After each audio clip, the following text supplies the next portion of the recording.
Right then, so just been knocking this up for a little project that's up in the future. It's going to be a rack mount case, and it's going to have various different transistor stages in it. So some feedback loop like this, some single-ended, some with some extra components to give more distortion.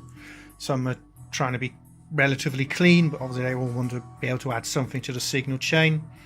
A couple of valve stages in there as well. The idea is that should the engineer on the desk wish to route some signal into one or more or all the stages, they can do so to get various, just alter the signal, so by the time it's gone back to the desk there's been something added to it that wasn't originally there.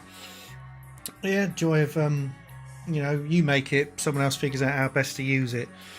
This one is some germaniums. Now I have some here, and these are those little ones are like genuine 1960s vintage. These ones are bigger ones are going to be Russian, slightly newer, probably 70s, 80s. But so yeah, if you've never seen what pre-op amp circuitry looked like when people wanted a simple gain stage, well, the simplest you could have done it is sort of that bit. You'd have had a higher value resistor in the collector there, and say that resistor there was 10k, gain would have been about 10. So these two resistors here, they generate a DC voltage which is going to be applied to the base of the input transistor. This 10k obviously is needed because 1k2 would be way too low in input impedance. This capacitor keeps this at an AC 0 volt potential. Coupling capacitor, discharge resistor to stop an input pop, same on the output. However, this being a two-stage design, basically everything there is still correct, but much lower collector resistor here, which is actually the base emitter resistor for this transistor, so only a small enough voltage to forward bias this transistor on is needed. And then it basically acts as a non-inverting amplifier.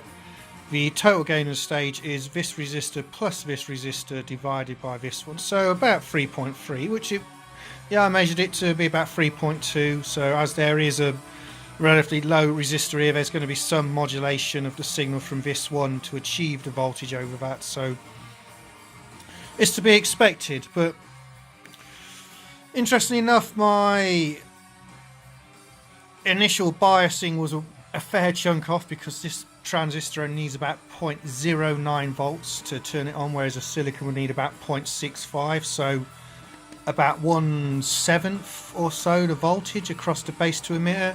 This one needs about 0.2 volts, so output impedance of this circuit is pretty low. This resistor here could be bigger than 2200 ohms, but it just means that any load connected to here, it's never going to have unsymmetrical drive.